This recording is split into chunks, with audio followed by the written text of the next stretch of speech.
you have voted Ohi in the referendum. So now, do you feel like being betrayed, having in mind that majority said Ohi, but then you have Greece accepted almost the same, which was offered before the referendum? Worse.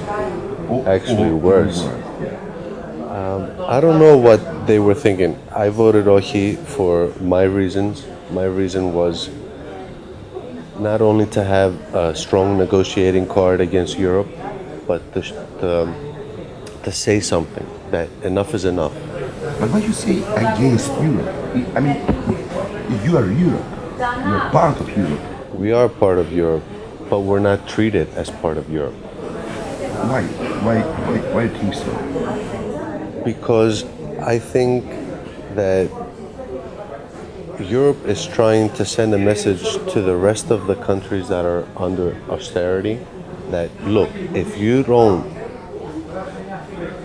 do what Greece is doing, we're going to do the same to you. Okay. Well, means that if But that's you, not you democracy. spend money, But that's not democracy. That's dictatorship. The way they ask it is wrong. It's unethical. They're asking us. polite. They're asking us to put $50 billion of Greek assets for collateral. Who does that? What? I'm going to put the I'm going to put the Parthenon as collateral. The country with the high debt I know, but has to do that. but am I going to put the Parthenon as collateral? What if I don't make a payment? They're asking us to respect them when they don't respect us, and they treat us like They're in trouble. Once you're in like trouble, the black people in America in the 50s. Now, what's the alternative when you say Ohi? Means no, I will not accept the austerity measures. Find it from somewhere else. Find somewhere else.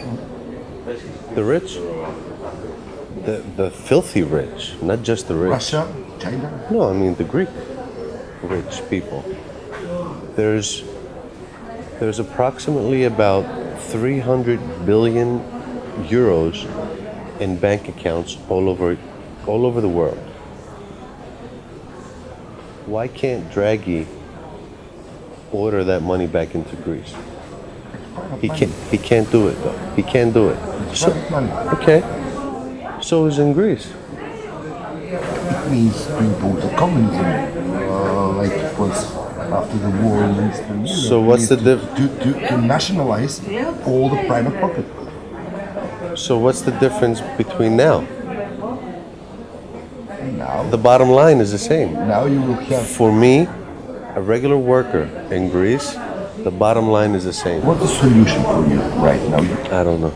The only person that looked like he was more honest than the previous ones was Tsipras. But taking the deal the other day and bringing it back to me showed me that I really got confused. I don't know what to think. Is he part of the system? Was everything meant to happen this way? I don't know. I'm really confused. Do you agree with the Brexit? Because when you say Ohi, means also if we reject the austerity measures, the Brexit could be a realistic option.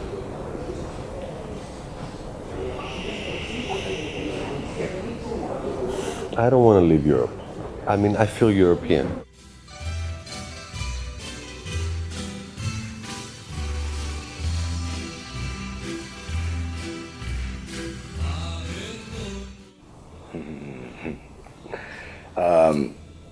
Greek people would like to. Greek parties, Greek political parties, have proved throughout these 5.5 years that they would like things to remain unchanged.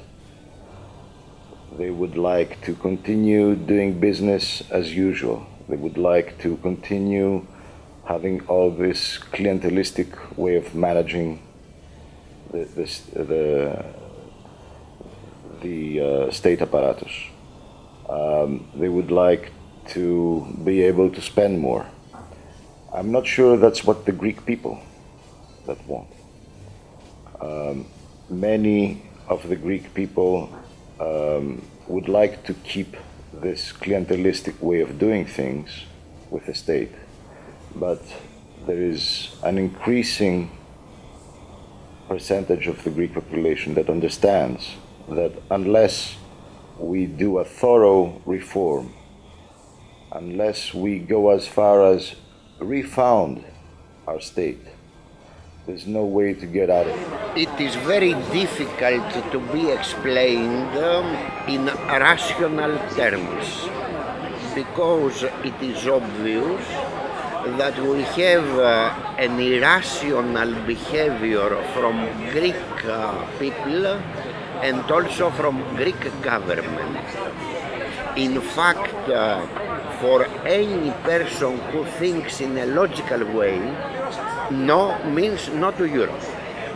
But in fact, the interpretation of our government was that this no was yes. Very difficult to be understood, but it's very characteristic of the hegemonic mentality in Greek society. We are thinking, we are reacting, and we are acting in a very irrational way, especially in these 5 years of crisis. This is a very persistent characteristic of Greek crisis. Acting and thinking in a way which has not logical consequences, meaning that if you are against Europe, then you are not justified to ask for loans and financial help from Europe.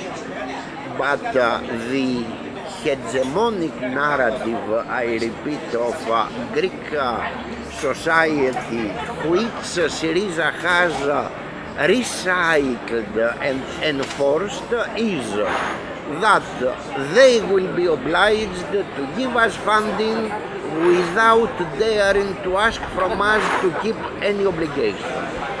Only because of our geopolitical and our geostrategical position. Means that Europe could not survive without you. Yes, it's a very wrong narrative, and also it's a kind, I don't hesitate to say it, a kind of blackmailing from Greek side.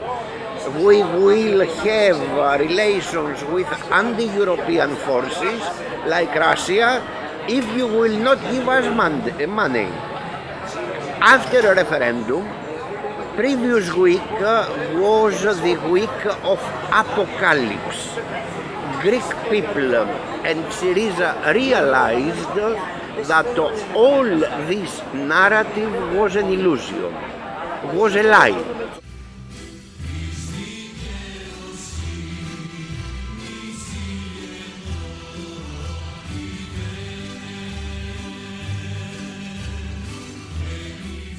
Contradictory. Actually, there is a wonderful book on this by a historian named Kostas Kostis. It's called The Spoiled Kids of History.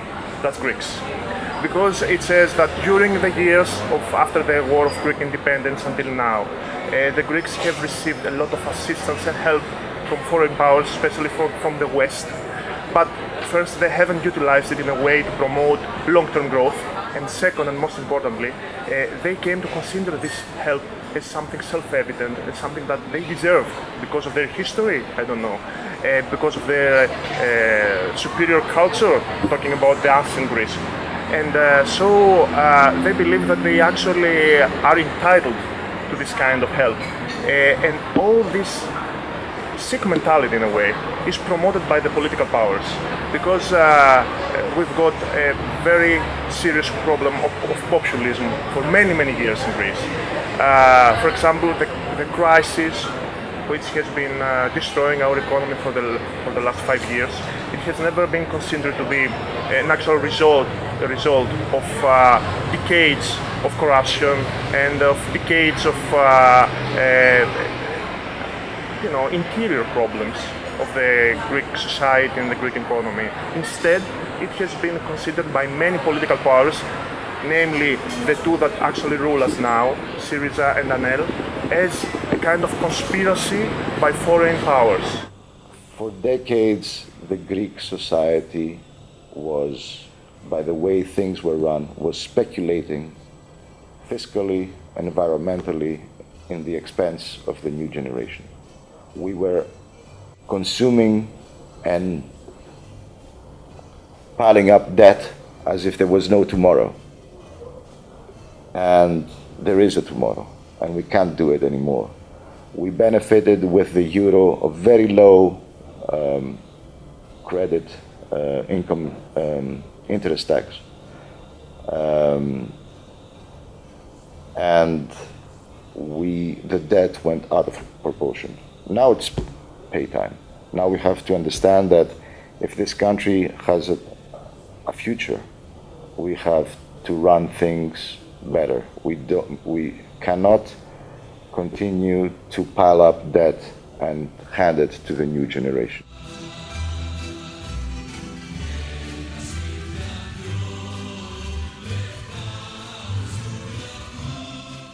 I expect more instability. I expect the rise of the extremes even further. I expect direct dangers to democracy and human rights. And I expect that if nothing happens, I expect that if the political powers do not come to their senses, we will face Grexit again and again and again until eventually it happens. And the problem with Brexit is not also what coins you use, it's not the euro. It's distancing yourself from the European partners, distancing yourself from what is Western liberal democracy. I think that if we exit the euro, if we exit Europe, then we're gonna have a dictatorship. He is in the most difficult position in his life, because in a way Tsipras said last week to Greek people, whatever I was telling you all these 5 years were lies. Now follow me. Are people going to follow him? I have no idea. Everything is still unpredictable, but Tsipras definitely crossed the river. If people will follow him and how many is to be proven.